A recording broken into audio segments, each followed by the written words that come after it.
This video is brought to you by Miniature Market. Thousands of board games, discounted prices, miniaturemarket.com.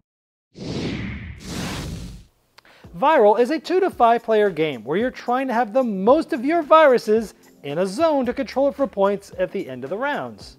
You'll be simultaneously and secretly selecting your moves for the round and then doing different things like moving your viruses down the arteries and veins to try to control the most. But watch out, if there's too many viruses, a crisis will happen in that organ later this round.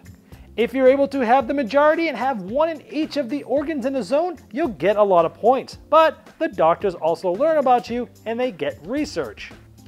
And if the doctors ever totally figure out by having your research go to the top, all of your viruses will be removed from the board unless you are smart enough to put a shield on them.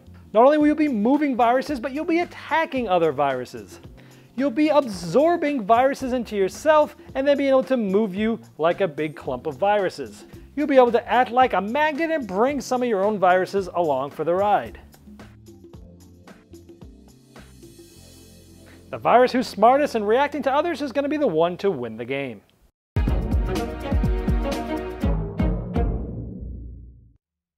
Hello my friends, it's the Game Boy Geek here. Viral is a game that treated a very heavy theme, very light and airy with their art style. I love how they made it cartoony, makes it easy to get into. It's a very thematic experience with infecting and absorbing and causing crises and moving through different veins and arteries in certain ways. I love that it's thematic. It's got simple mechanisms. You're just choosing a couple of cards, flipping them over, and then doing their actions, but there's a lot of tough choices to make.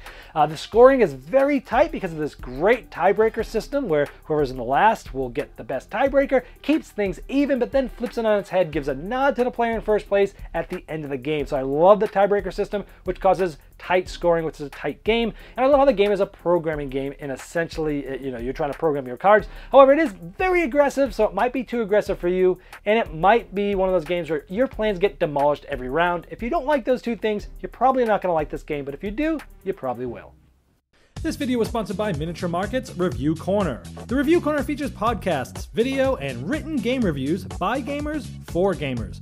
Miniature Market, the online gaming superstore. Thousands of board games, discounted prices. Check them out at miniaturemarket.com.